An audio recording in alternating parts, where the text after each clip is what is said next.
Here we go. Hi, this is Chuckii Booker, and you're watching the Break It Down show. Yes, you are. Chuckii Booker is this is an installment of our Getting the Gig series on the Break It Down show. And Chuckii Booker is somebody who knows a lot about getting gigs. He is a multi-instrumentalist, a musician's musician. He's most known worldwide, I think, for playing keyboards, but he'll pick up a bass and make you think that's what he's been playing all his life and do the same with guitar. And I'm a drummer, and I shudder to think what you're going to do if you sit behind a kid. So, uh, what I'd like to do, Chuckii, if you don't mind, is we'll take it from the beginning. I would like to walk through your life in music and talk about the gigs that you've gotten along the way, and then every once in a while, name, and then you can tell me what that person did for you, for your career, for your philosophy, and and we'll go from there. You were born in Los Sure. Angeles, Yes, sir. LA musician through and through. Through and through, from top to bottom. Okay. Yeah. How did it start? It started for me. Well, as far as my beginning in music, it all started in the church. My mother is actually is a gospel pianist and an organist. Hmm. My father used to sing as well, so I come from an all musical family, pretty much all the way down to my great grandmother. My grandmother played in church or played the piano. Oh So I boy. think it was so I think it was just pretty much a no-brainer for me when I was born. Uh, you know, um, I was just born into a musical family, and that's where it started for me. Started playing in church when I think I played for the junior choir when I was like 10 years old. I played Hmm. from there all the way until I was like 16 or 17. Then I started playing drums at my mother's church in LA.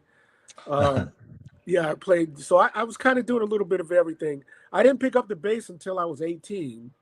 Uh, and Oh, then okay. and then from that moment, I just kind of I gravitated towards the bass guitar, pretty much more than anything else. But I still love playing keys, and that's what I was pretty much known for, being a keyboardist. But actually, the bass is like my favorite instrument.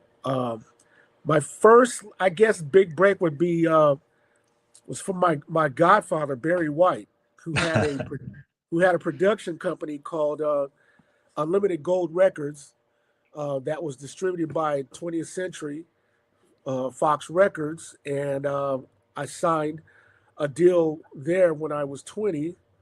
Um, and then after that, we did an album, and I think it was like the following year, I joined a group called Tease. Tease Mm. was like they were like the LA band, if you will. They were like the big scene LA band. I joined them as a keyboard player. Um, they ended up doing a record called Firestarter, which I played on, and Okay. that song became that was like a big. It was like a top 10 hit for them, R&B hit. And then from that moment, You know what? uh, I, Let me pause you for a sure, second because I want to sure, give some context. sure. I don't know that all of our listeners know how competitive it is to play in church. There are things about playing in church when a musician is raised in the church. Yeah, The demands of playing in church have to do with the fact that you have to contribute to the environment, and you almost have to do it at a professional level very early you have to. It's because there are a lot of people in there who want to play whatever instrument you're on. of course, And so if you're not the one absolutely. who's going to deliver, Well, let me tell you, I was waiting in line. There was like three or four like keyboard players. There was three or four drummers. There was three or four bass players that are literally waiting next to you on your gig, on your acts, and they're just looking at you. They're watching. They're looking. They're putting stuff together. So one day, if you don't show up, next man in line. this is important context because it's not Yeah, just that you got an education in music, but you got an education that had conditions for your performance. You have to practice all the time. You have to be the best one absolutely, in there. And not only absolutely. that, but you have the audience of the congregation. And these are all the people you love. So you Yeah, naturally want to deliver for them anyway. You don't want to let anybody down. of course, And absolutely. You then have add to. add to it that your mother and your father and your grandmother. Yeah. And your grandma and your mother, what I saw a picture you posted of your mother. Your mother, if she wasn't playing in church, she could have been a supermodel. Everybody. My mom was cool, man. She's cool. Okay. So now as we move forward, you're already a guy who is developing some really serious skills. You got some chops. You have also the church will teach you a lot of blazing chops, but it'll also teach you to know when to quiet down. This is true. And so you enter the professional music environment with all of this training, and then your godfather is Barry White. Yeah, And everybody knows Barry White for being famous, but I don't know that everybody knows that Barry White was a cultivator of so many musicians. absolutely.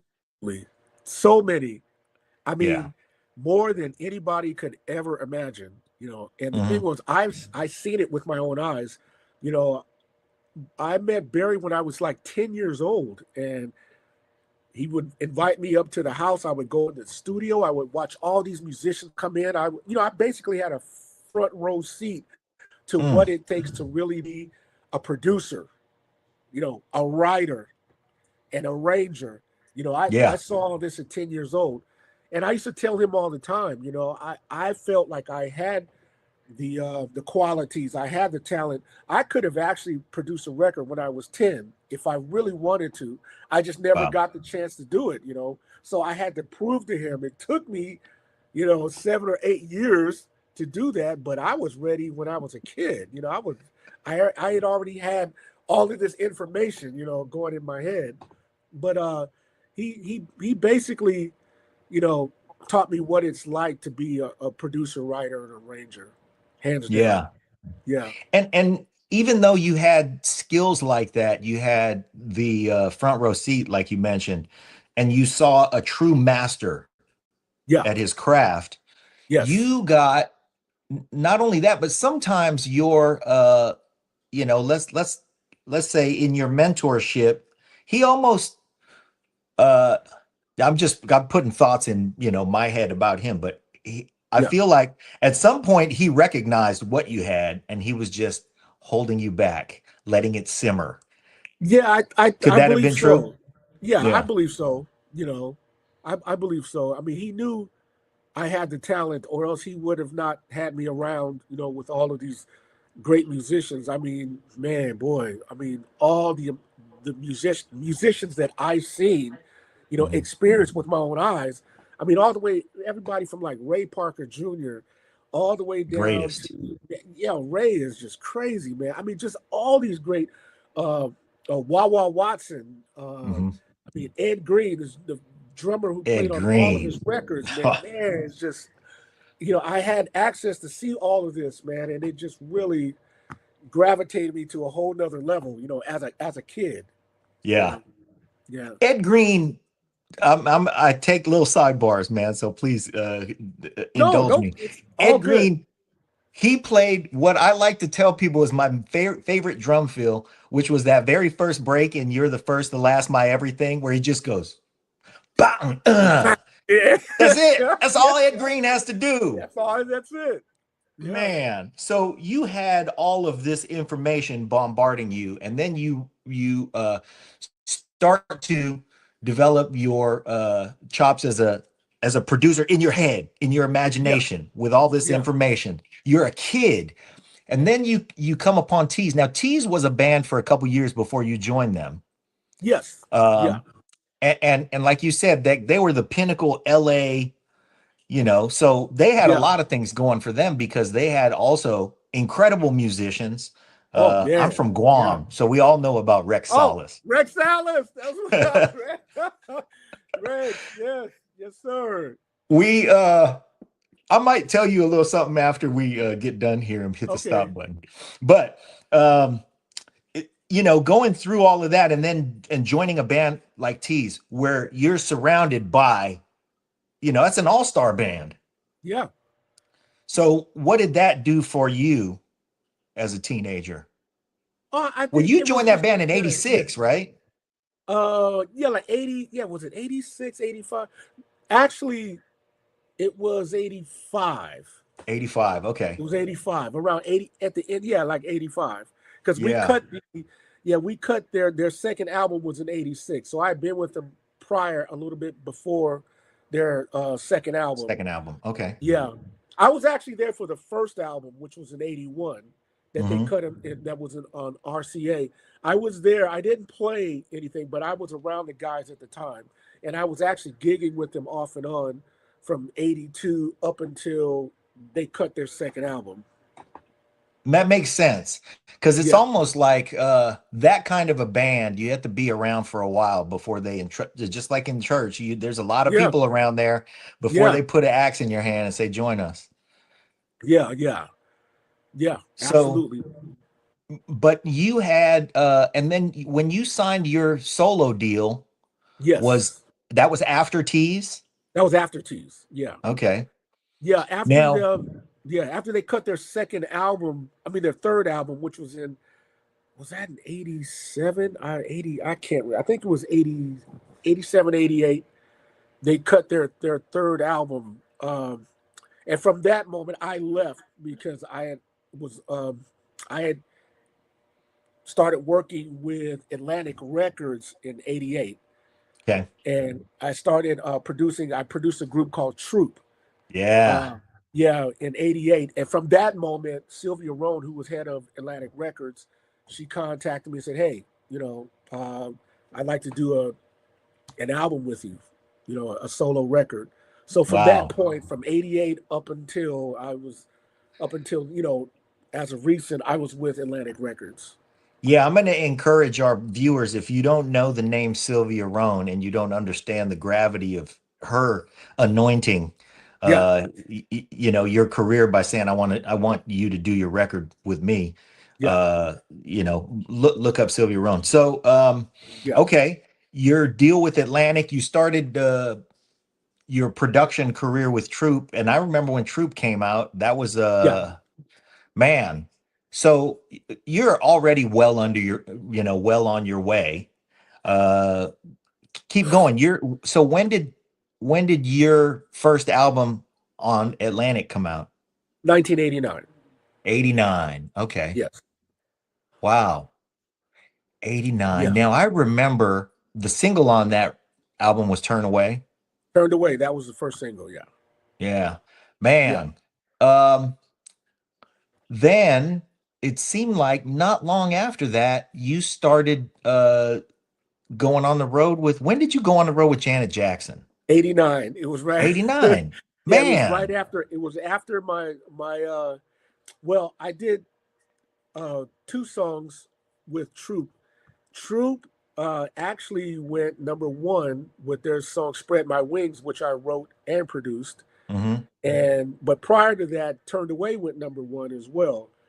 And it was at that time when I was contacted by Janet, who I already knew. Me and Janet were friends, at the time. But she really didn't know what I did as far as, I mean, she knew I was in the music game and she knew I, wrote, produced, you know, did all that stuff. But she really wasn't in tune with that because when we hung out, we never really talked about music. We just, You just hung out yeah, socially. we just hung out, just social. Yeah, cool, and so it wasn't that big a deal. But it was Jimmy and Terry, Jimmy Jam and Okay. Terry Lewis, who told her basically like, hey, Hey, by the way, Chucky is bad. would that thing?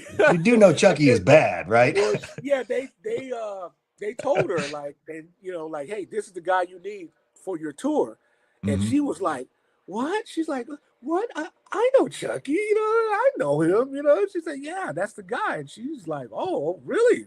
Like, They yeah, said we don't feel like being on the road. We'll send yeah, Chucky yeah, out there. yeah. So she called me, and we chopped it up, and she invited. Well, this is before I even knew that I was going to be a part of that tour.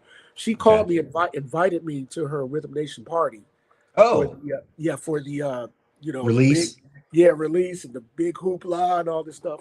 And it was Yeah. there is when she asked me like, could you be the musical director for my tour? And I was like, sure. I know you breeze past these things because they're well in the past, but I just want to alert our younger listeners. So if Sure. you weren't around when Rhythm Nation came out, the release Yes. party for Rhythm Nation, she was already an enormous star. Oh I mean, yeah. she Yeah. she shot up like a rocket. Oh And no. then She when was she huge. dropped Rhythm Nation, that was really like her, you know, Control was sort of her coming out. And Yeah. then Rhythm Nation was like, I got It all was the the tools and I'm yeah. coming out firing. Oh yeah. So yeah, I saw you at that on the Rhythm Nation tour Okay. at the Arco Arena in Sacramento. Arco. Good old Yeah. Arco. And Yeah. man, that was such a great show and it delivered everything you wanted it to. You know, it had the depth, it had the musicianship, it had Yeah. all the jams, all the dancing, crowd going wild, eating Yeah. out of her hand. And then, Yeah. you know, when she introduced the band around, she gave proper tribute to everybody. Yeah. She did. Yeah, including you, including Rex. Because by the way, I Oh didn't yeah. realize at the point she said when she introduced him for his solo, she said, "Ladies and gentlemen, the world's funkiest Guamanian," and I Yeah. said, "I'm sitting right here." Yeah. But then she said Rex Solis, and he started burning. I was like, "Oh, well, okay then." Oh no, Rex can burn, man. He Yeah, can burn. he's cold. I hadn't at that point heard about him, and then I don't know. Just a real side note: there aren't that many of us from Guam, so and we don't all know each other, but our literally our parents all know each other. I can imagine. Yeah. Yeah. So I went home like, you know, and the next day I talked to my mom and she was like, "Yeah, I know Rex's mom." So Wow. that was a trip. And you know, and Rex and I have yet to meet, but I've talked to him on the phone Yeah. and you know, great guy, He's a amazing good dude, musician. man. He's a good Yeah. dude, man. Yeah. Good guy. So now how I wonder though, it seems like when you went on the road with Janet and you had all of those events one after another, just from in all of the late 80s, you released your solo record, Troop came out, and you got that call from Janet, and it seems like too much. How did you balance it all? Focused. You know, Man. when you're encapsulated in music, you know, such as a lot of us as musicians are, you Mhm. make it work. You just make it Yeah. work because that's my first love. You know, it's like I could juggle three, four, five projects at a time. It was all because of the love of music. And Mm. that's what it was for me. It wasn't about the That touring. kept It the wasn't about, battery on your back. yeah, it wasn't about the touring. It wasn't about the girl. It wasn't about the women. It wasn't about, you know, trying to be a star in movies. And no, it wasn't none of that. It was just the love of music, man. Mhm. I've always had that in me. So long as I kept that focus, man, nothing can stop me. Yeah. Still But can't. what's that? I said it still doesn't, still It can't still stop me. can't. Right. Yes, it's, you know, But the reason I ask that is because a lot of people in their careers, if they're blessed with one of those things, yeah, you know, it's plenty to keep them yeah, fueled. And almost, you know, I mean, any one of those things could be overwhelming for anybody. yeah, So the fact that you balanced it all is really kind of bordering on ridiculous. I yeah, mean, it's almost like when people say, "Oh yeah, man, you know, you seen Chucky play keys. He's bad on keys, but wait till you see him play the bass." And yeah, it's the same kind of thing. It's like you're balancing all those demands. yeah. Going back to Tease, did you guys do a lot of touring? Who did you tour with? Yeah, I mean, when I was with Tees, we did a lot of touring. We did at that time it was the Cool Jazz Festival tours. It was Mhm. with Luther Vandross, Anita Baker. Man. We did quite a few of those Cool Jazz Festival tours, so that was cool. Yeah, I'm And we trying to give yeah, dots for everybody to connect yeah, because you go on those kind of tours and you're with Anita Baker and she always had the yeah. baddest bands Oh and man, Luther always had the baddest bands. yeah. So you were constantly surrounded with all of these Oh environments where yeah, everybody was you just were looking at the top yeah, all the time. yeah, Man. yeah. So It's then crazy. yeah, so then when Janet brought you on board Yeah. because I know Rex was in that band with you. How about Tommy O? Was he in that band with you too? Tommy O was there. I Yeah. basically brought all the guys in from T's and the Janet's band. Mm-hmm. Yeah, it was my call. We actually rehearsed all except for the bass player Derek Allen. Derek, DOA. yeah, DOA came in, after fact. But from our LA based band, it was basically T's, and we rehearsed before we actually went in for the audition. Mm. And it was actually Janet's call. It was Janet was the one who actually picked the band. But I told all the guys, I said, look, we're gonna go in as a band, but ultimately at the end of the day, it's Janet's call. And if she picks some of us, then if some of us don't get picked, then it's not my fault. It's just it is what it is. You have to Yeah. also have to understand too that Janet is also an image driven artist. So Yeah. you have to make sure that okay, you can play, but you also have to fit her concept and her image of what she wants on stage. On top of that, so that's another thing. So all of us made it except for one of the guys, Mm. and that was it was tough, but um, it is what it is, and we got majority of the guys in the band, and it worked out. It was a success. I believe it was anyway. Yeah. I mean, the Yeah, tour was great. From a yeah, spectator standpoint, I'll reinforce that point. yeah. It is. So rolling forward, that no, you know what? It's not that I want to single anybody out for not making it, Yeah, because sometimes we don't realize, now you have the benefit of longevity, and you can look back and go, well, everybody landed where they were supposed to, and we ended up doing another tour later. And yeah, as long as we hang in there, and somebody yeah, could get left behind for this tour and then picked up for the next one. yeah. So if that's the case and you care to mention it, who was it? It was the bass player Cornelius Mims. Okay, Cornelius Corny, Mims. So, yeah. and he was an original Tease He's the member. original T's member. Yeah, Yeah. yeah. So now, where is Cornelius? Corny's still doing his thing. He's working, staying busy. He's Doing working. it.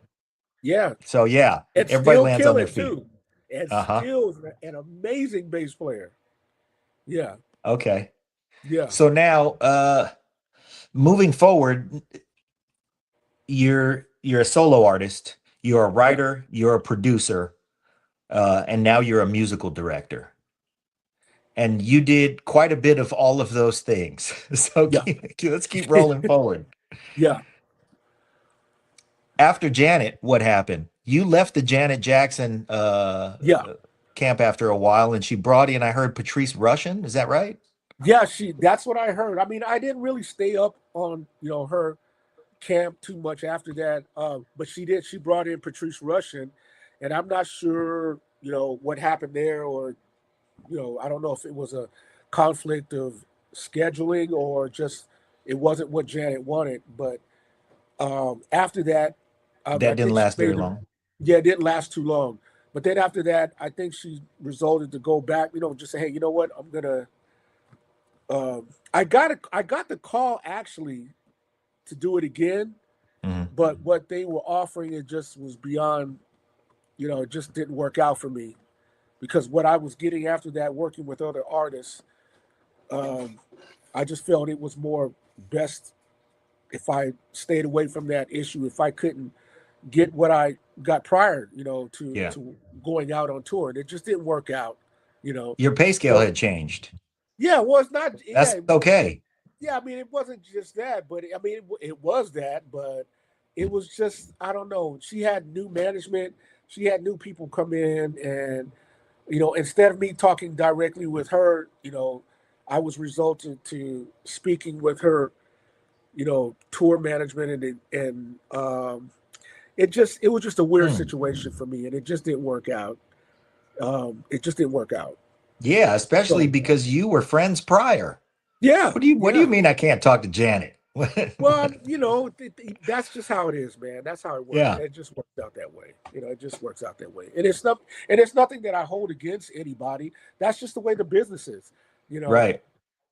so something great that I've always kept with me that Bruce Lee taught me, and that's like, yeah, when you going with the flow, you flow like water, and that's it. Just go with the flow, man. If people don't want to contact you or connect or whatever, don't trip off of it. Just keep moving, keep It moving. Find seems, other avenues. Just flow with it, man. yeah. Yeah, and I that's what mean, I it do. seems like that's your career has been a lot of wave riding, you Yeah, know, just go one with the thing to the flow. next. Yeah, just Yeah. go with the flow, man. But anyway, it didn't work out. So, but she got the next best thing, and that was Rex Alice. She said, you know what, let me just go to Rex, since Rex has been part of the connection with what, I basically started. And, he was there for a long time. Yeah, Yeah. he was there for a while, and it seemed like it was pretty, successful. So I think that worked out great, for her. Sure But seemed like for everybody. Yeah. yeah, for But then what everybody. did you move? Where did you go after that? After that, let's see, boy, I did so much stuff, man.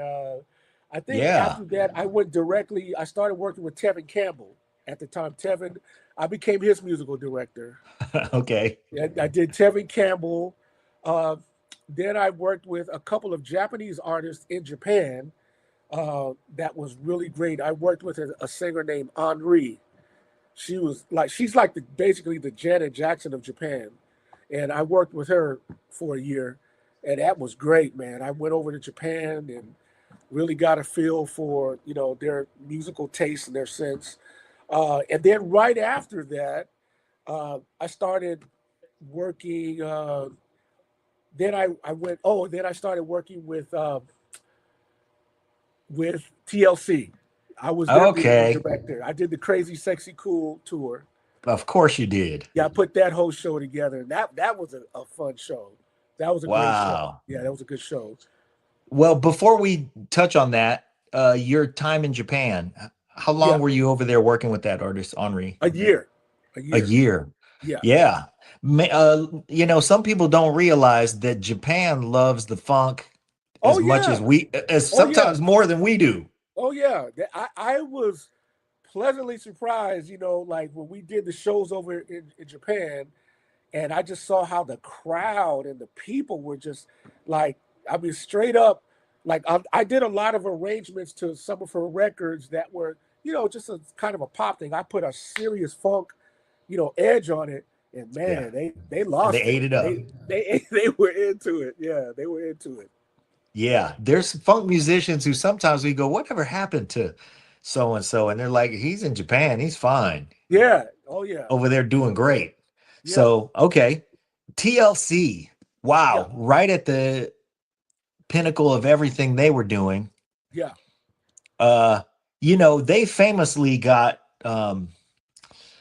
really the short end of the stick Of course. Of on all course. of the expense recoups and all of that. Yeah. And I Business think we aspect of it. maybe we should blame it on you for getting all the you maybe you got all the money. No, that wasn't me. You No, might you not might want you. to talk to Pebbles We got to talk to Pebbles.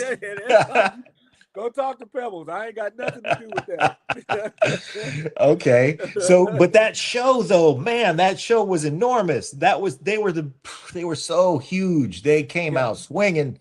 Once Oh yeah. again, you're on the tour that comes out swinging. Yeah. Yeah. Yeah. I got the call from L.A. Reid, who's with Mhm. L.A. and Babyface. L.A. called me and said, "Hey man, I need you to put this show together. I can't let anybody else, do it." And I said, "Yeah." I said, "I'll, for the right price, let's make it work." And we made it work, and it popped. But you got first, you got the call from Jimmy and Terry, or you got the call from Janet because of Jimmy and Terry. And then Yeah. LA Reid is saying, who needs to put this show together? We Yeah. need to get Chuckii out here. Yeah. So, and then, they really kind of depended on that whole tour. I don't know. Again, I'm making stuff up in my head, but it seems like they would put you in that position because the whole thing rolls downhill, as far as the expectations for quality, because on that tour Yeah. you had all kinds of, like, the whole Atlanta went on the road. Oh yeah. Yeah. Crazy. So it had to be a ridiculous show, because I'm sure that LA, what he was thinking was, we put Chuckii in charge of this and everybody got to get in line.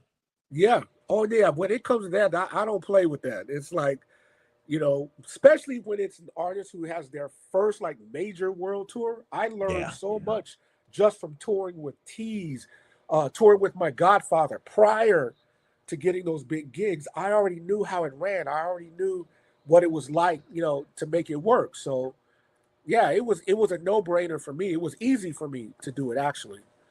But you Wow. got to keep those. And a lot of those people that were on that TLC tour, there were a lot of kids. They were like in their Yeah. 17, 18, year old dancers. It's like they were young kids. So it was actually my responsibility to make sure to keep all of those people in check. And a lot of people may think that's easy, but it's not. Yeah. It's It's not. their So first taste of adulthood and their first exactly, taste of fame at the same time. exactly. Oh man. So, And then so you you got to you keep really are in charge of corralling it. all that in check. Set Crazy. aside from the musical arrangements and being on stage and working with the principal artist, that's a Right. whole nother realm. Thank Yeah. goodness the girls were cool. T-Boz, Left Eye, and Chili, they were great girls. They were really Worked easy to work hard. with. Yeah, they were Yeah. really easy to work with. Yeah, I Crazy. loved them. Yeah. And then Man. yeah, and then right after that tour I had to jump on. uh I did the New Edition tour, not in '95. Oh, I did the yes. I did the New Edition tour, which was like their biggest tour to date at that particular time. Uh, yeah, that was the one where Bobby. I don't know if you ever heard the stories of Bobby going crazy with the water hose on stage, and oh, it was a mess. That it was a lot of fun, but that tour was a mess. It was a Yeah. mess. Yeah. Well, the problem with that was that they were in their adulthood and they had already been famous. They had already been famous. So they So were out there losing their minds. yeah, yeah, pretty much. At Well, that not point, you all were of just them. trying to control chaos. I was trying as best as I could. Musically Yeah. speaking, though, Musically speaking was fine. But yeah, like I said, there's so many other intangibles involved when you're on a tour. So it's like the music, that was the easy part of it, you know. That's the easy part. But it's dealing, like I said, dealing with the main principles, dealing with management, dealing with security, dealing with production, dealing with, there's just so many moving parts that people don't realize, on a tour. And it's just, oh my God, it's just crazy. So yeah, crazy. It's just so much to deal with, you know. man. So that was new edition at their height. And then Yeah, at this point now you're really renowned for as a musical director. yeah. And But I'm you still, started, yeah, I mean, I'm still writing and producing. I yeah. during that time, I had enough time to go back in the studio and I did a song for, produced and wrote a song for Angela Wimbush called Treat You Right, which did Oh, really well. That was a top yeah. five record for her. So I was still kind of doing other things as well. So I was just, like I said, Constantly balancing it. just staying busy, going with the Yeah. flow. And so by now we're talking about you're in the late 90s now, right? Yeah, like 95, 96, 97. 98. I took some time off. I gave myself a year off just to chill because I had so much going on. Wow. And I said, I'm gonna just take a break. What does a break look like at that point in your career? What does Chuckii Booker taking a break look like? Staying home, building up my studio, recording studio, chilling, relaxing, listening Yeah. to other music, and just staying home, just being a homebody. I don't go out. I don't go to clubs. I don't hang out. I don't do any of that, man. I just stay at home.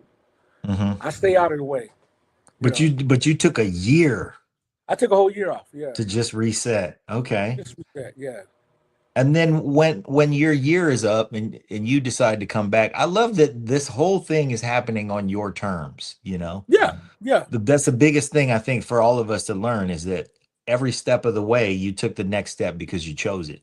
yeah, I mean, it chose you, but you chose to, you know, there yeah, was there was a lot of you getting the call, but yeah, you choosing how to do it. And yeah. then so when you emerged again, you said, "All right, Well, that's in '99. I just said, okay, it's a new year.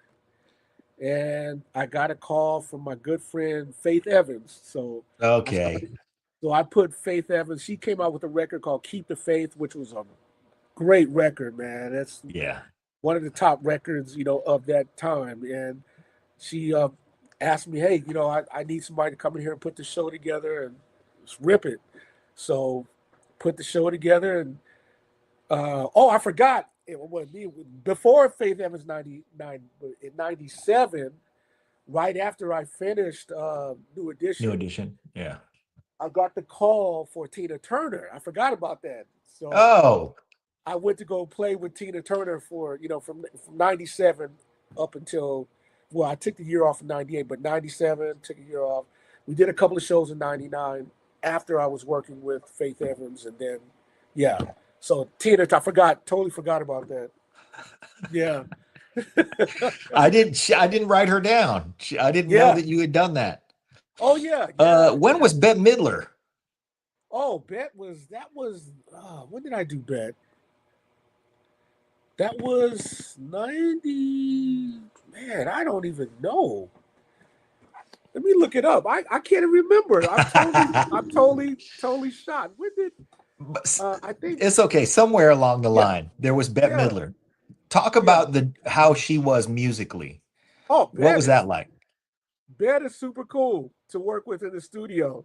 Uh-huh. She is super, super cool. She's very talented. She always approaches music like from a theatric standpoint. What works, what makes things work, what will happen during this time, and how could I imply this musically if I was to do it like on stage or in the studio or in a TV set.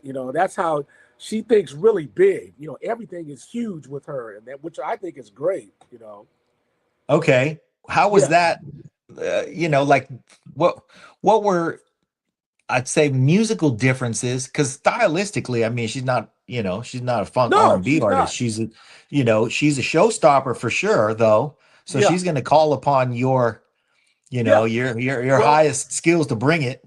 yeah. Well, it's funny because, okay, so I lied. I thought I took the entire '98 off. I didn't. I just looked and I did Bette Midler in '98. So I didn't take the entire year off. But, Okay. what I did was she was looking for songs for her record, for her album called Bathhouse Betty. Um, a friend of hers contacted me and said, "Hey, Bet wants to do a kind of a pop R&B song, and because she likes to try different things." So Okay. I sent her a couple of records, and she picked one of them and said, "Oh, she wants to record this one." I'm like, "Oh, great, okay, all right." So that's what happened. Okay. And so did you produce it or did you just go Yeah, in I and play produced on it. it? No, Okay. I wrote and produced it. All right. Yeah. Yeah, yeah. Terrific. Did you ever go on the road with her? No, I never went Okay. on the road with Bet. Yeah, no. All right. So now we're in the late 90s. We're Yeah. approaching 2000. At what point does Stevie Wonder come into the picture? Oh, well, Stevie had already been in the picture. Stevie had been there like from 90, 92, just throughout from Oh, the of year 92 course. on out. Yeah. Yeah. Yeah, Steve's funny, man. He's a funny dude. But yeah, just he jumps in, he'll call me and say, "Hey man, let's do some stuff, do some stuff here. Uh to give me your take on this, give me your take on that." So, just a little bit of everything. Just kind of Stevie's staying connected. yeah, just staying connected. Yeah. Yeah. Wow. And then so how about Lionel Richie? Lionel came right at the end of '99, right after I did my last show with Tina. This is when Tina retired the second time. She retired, and yeah, and so I went back home. I said, "You know what? I'm just going to take some time off, probably in 2000, just chill." Sure. That sounds like something Got you it. would do. Uh-huh. Yeah, And got a then call. Yeah, I got a call. A friend of mine said, "Hey, Lionel's looking for a new musical director." So he said, "Man," he says, "you would be perfect for that." And to me, I was like, "Yeah, that would be the perfect gig because not only am I a Commodore fan, that was my of very course. first concert I ever went to was the Oh, Commodores.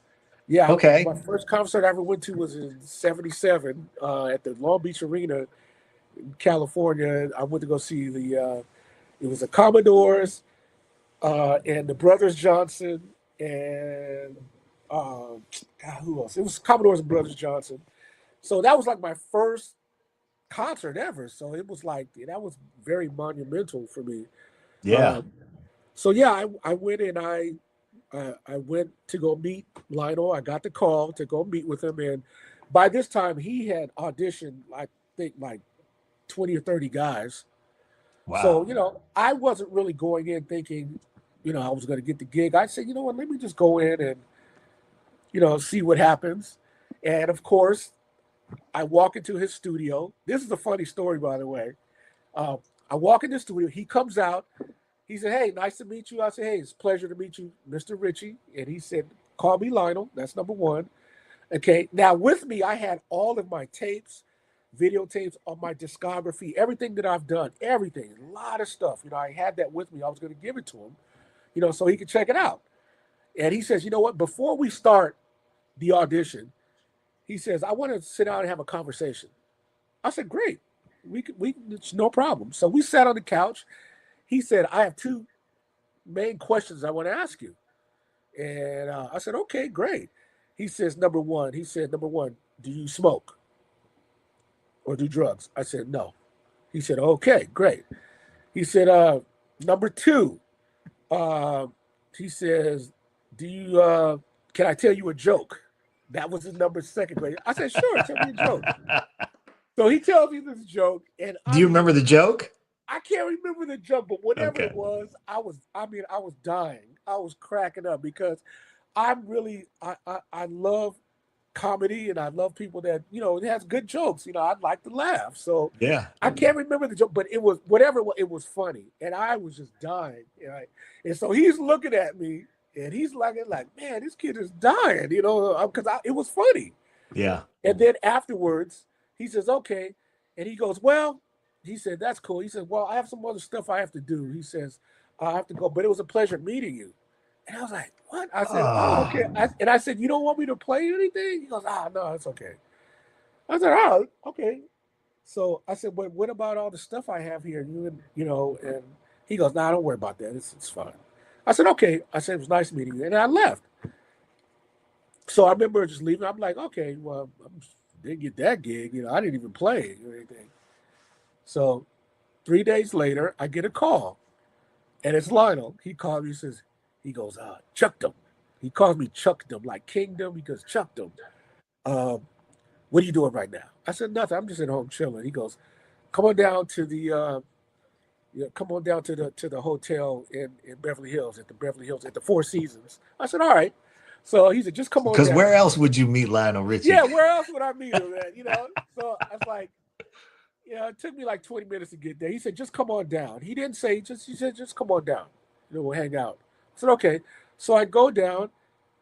I get there. They're outside. They have this corridor, this outdoor with all this, stuff or whatever. He's there with all these people. So he says, "Come over." He says, "Come on down." He goes, "Come sit next to me." And so I sit next to him.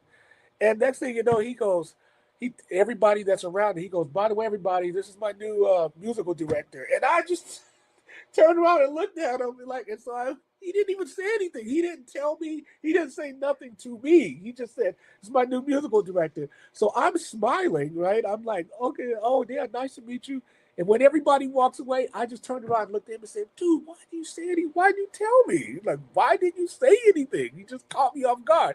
He goes, "Booker, sometimes things just hit you at the time when you just got to tell it." He said, "And at that moment, I knew you were my musical director. So I just called it as it is." So Wow. yeah, which was really crazy to me because he didn't never heard me play. He never nothing. He didn't. I don't think he heard any of the music, anything.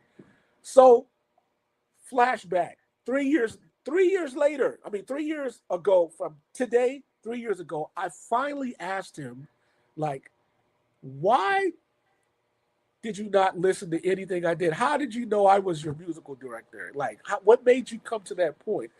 He said, "Chuckii, let me tell you something." He says, "I already knew you could play." He said, "That wasn't the issue." He said, "My thing was, I want to know if I can hang with this guy day in and day out every day because I'm going to be with this guy every day." He says, "I want to make sure that who I'm hanging with has the mentality and has the mindset to just be, a friend, somebody that could deal with things and not. I already know you can play. That's not the issue. I would just want to know if I could hang with this guy every day. He said, "You laughed at my dumbass joke," and he said, "and that did it for me." He said, "From that moment, I hired you." Wow. Crazy. Man, That's not a crazy note. to me. You did not audition one note. Not one note. I didn't play not one note. But let's face it, at that level, you have an awareness of, who's playing at that level. By that time, you're already Chuckii Booker. Everybody knows that you're capable of delivering on the show stuff, which Yeah, is but funny because, like all the stories that you've told so far, we talk about the personalities, we talk about the life things that people are going through and yeah, dealing with the fame and being on the road. And it's the yeah, same thing. yeah, And this was yeah, Lionel's thing was, I know you can play. yeah, We'll get that done. yeah. But I didn't know that. Yeah. I Yeah. was like, And then especially he didn't even mention, like, by the way, we're gonna go out here, we're gonna meet these people, and I'm gonna introduce no, you as my new musical director. He didn't say a word. Just sprung it Caught me on off you. guard. Yeah. All I could do was just sit there and smile, like, man, wait till these people go away. I'm gonna give him. I'm like, man, Yeah. why you Well, tell? let's face it, that's the key to a good joke is a little surprise, That was a right? surprise. And the fact that you laughed at his joke, it's everybody likes people who laugh at their jokes, of course. But, Yeah.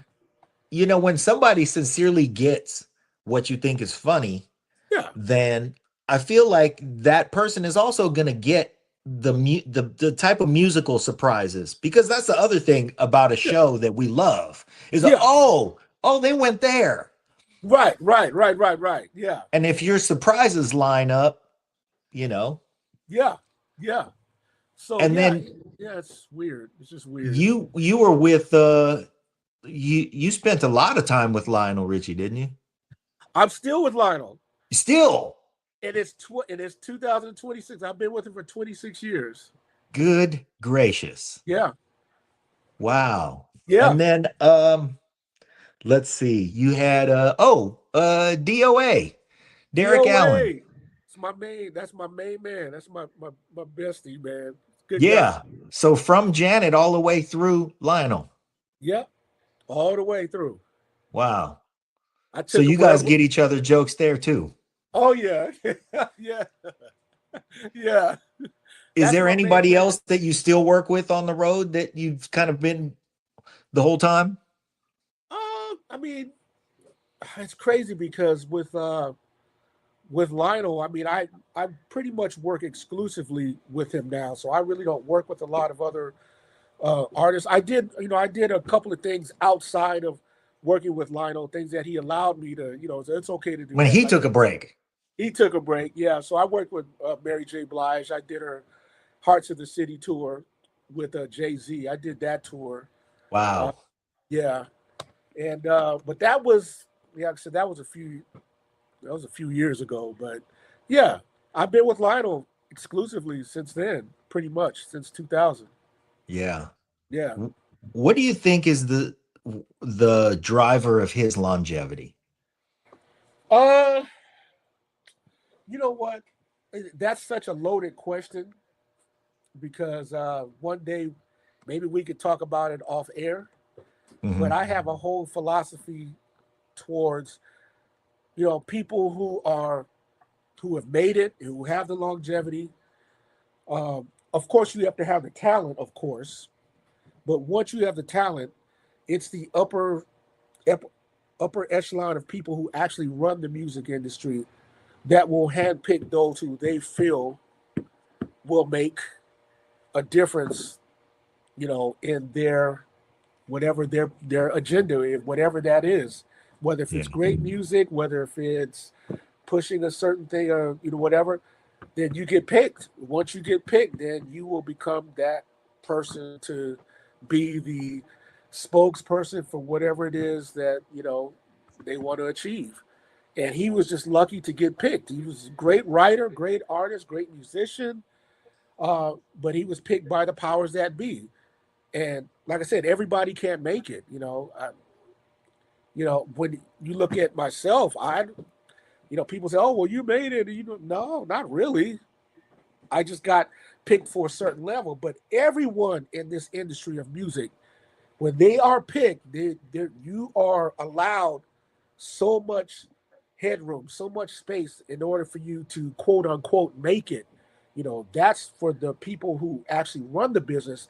They allow who makes it and who doesn't. When they talk about superstar, a star, or being super talented, or being whatever, those people call the shots. And this is just in my estimation, because I've been through this. Is my experience. I've been through this. I've been doing this for over 40 something years. And I've seen the people who really, sometimes you see an artist and you go, wow, that person really should have made it. It's like he has all the talent, he has all the glory, he's got all and he just didn't make it. Well, he just didn't make it just because his records or whatever. It's just that he was not picked by the upper echelon of people in order to become the star that he should have been. These people run everything. So Yeah. it's tough. You would be surprised at some of the things that I've experienced, and if I were to tell you, you'd be like, wow, because yeah, it is what it is. Yeah, that makes me think of a an artist named David Sanchez. You know David Sanchez? I know of him, yes. He's yeah, like a generation ahead of you and me for sure. Yeah, But his record label, I think he was on CBS, and there was a choice to be made when he yeah, had his album. They were, do we get behind this one or do we get behind Bobby Caldwell? right. And we all know which choice somebody made, and that was the Of only course. reason, because David Sanchez was and is absolutely brilliant. Yes, And so yeah, yes. that's really wow. That's a very profound thing you just said, man. I'm only But keeping it 100. yeah. I Is seen what there my yeah. I pay attention to your socials. I know you got 5,000 Facebook friends. I happen to be one of Yeah. them. I saw a thing you posted about the curse of awareness. Yes. And that's exactly what you're talking about right now. Right now. Like Absolutely. you've seen how the sausage is made. Yeah. Yeah. And at one point they got a machine that makes sausage and not all the batches get to run through that That, machine. that's it. They just basically said we're going to pick what best suits and fits our agenda and what we want to push to the world. Wow. So this series that your episode with us is a part of is called Getting the Gig. And what we're really trying to do with the Getting the Gig series is to help people to maximize whatever level they're at. Yeah. So like you said, you get chosen for a level. If you get lucky, you get chosen for the next level and you keep working your Yeah. way up as Yeah. much as you can.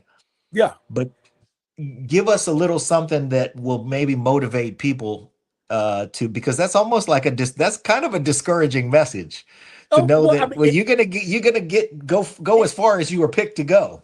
it can be discouraging if you let it be discouraging. Okay. Okay, for me, I'm good where I'm at. I'm not trying to be, a Rihanna. I'm not trying to be a Beyonce. I'm not trying to be a Jay-Z. I'm not trying to. I'm happy with what God gave me. He gave me a gift, a certain gift to say, hey, I'm giving you this because I want you to do this for the world, for the people. And however they perceive you or look at you, it's up to you to make your own judgment of whether or not if that is worthy to your soul, to you as a person. I don't have to be up there. I don't have to have hundreds of millions of dollars. My soul and my heart is where I'm at right now. I am content with where I am with my life because this is what was given to me and I'm happy with that.